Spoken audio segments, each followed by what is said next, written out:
कबीरा गर्व न कीजिए काल गए कज केस, ना जाना कि तुम्हारी हैं क्या घर क्या परदेश। कबीरा गर्व न कीजिए ऊंची देख निवास, एक काल घुई लेटना ऊपर जमसी घास।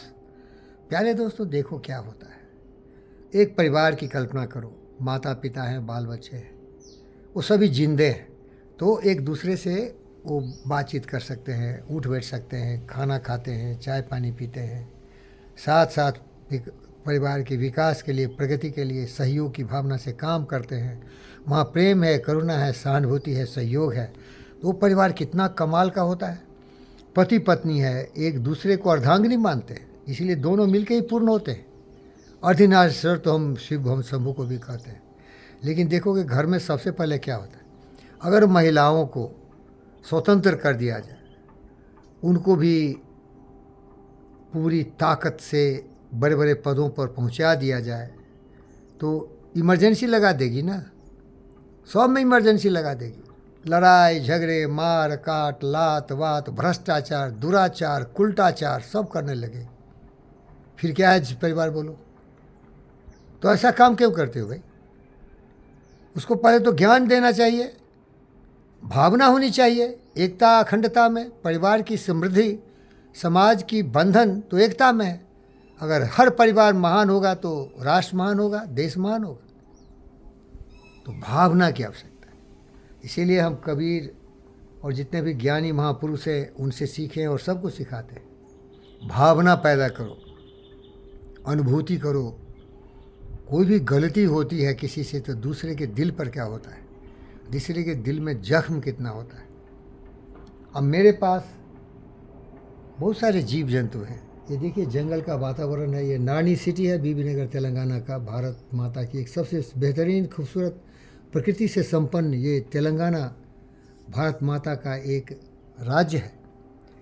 अब देखो यहाँ जीव जंतु हैं, तो मैं तो हूँ योगी, सिद्ध योगी।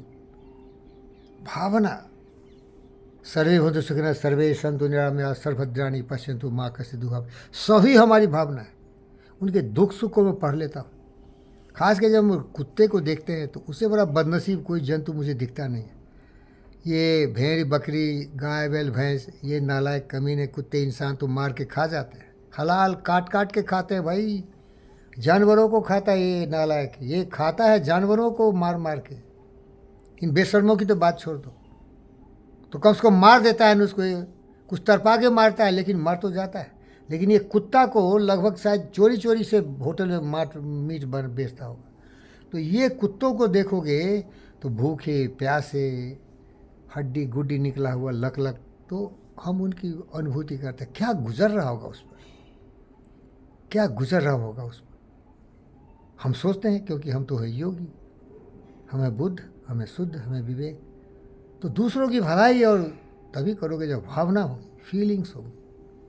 आज का जो मशीनी युग है, यहाँ मशीन हो गया मनुष्य, स्वार्थ तो बहुत जरूरी है।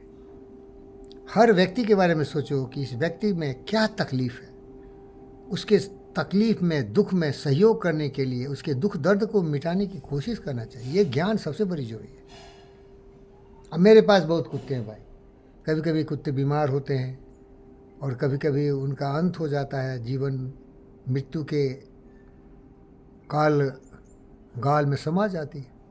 तो मैं हमेशा से अपने को सतर्क करता हूँ। देखो मेरे दोस्त, जब तक ये हमारे प्यारे जंतु जिंदे हैं तभी इनसे हम जुड़ सकते हैं, तभी तक इनको मैं कुछ कर सकता हूँ। एक बार मर गए तो क्या करेंगे उनके लिए, वो तो चले गए, मिट्टी में मिल गए, कुछ नहीं करोगे। लेकिन साले चोर उचके बदमाश शैतान, जब इंसान जिंदा है, माता पिता जिंदा है, बाल बच्चे जिंदे हैं, देश जिंदा है, तो उसको थू थू करते हैं। और कुछ पाखंडी मरने के बाद रोते हैं, अरे बाप मर गया, अरे माँ मर गई, अरे बेटा मर गया, अरे कोई मर गया संबंधी। अरे साले नालायक, जब जिंदा था तो क्या किया तुमने उसके लिए? वही तुम्हारी जिम्मेदारी है, वही तुम्हारा उत्तरदायित्व है। जिंदा है तभी तुम कुछ कर सकते हो उसके लिए। मरने के बाद ये धोखा बंद कर। फरेबी, हाइपोक्रेट्स, दोगला, घड़ियालियाँ सुबह, अरे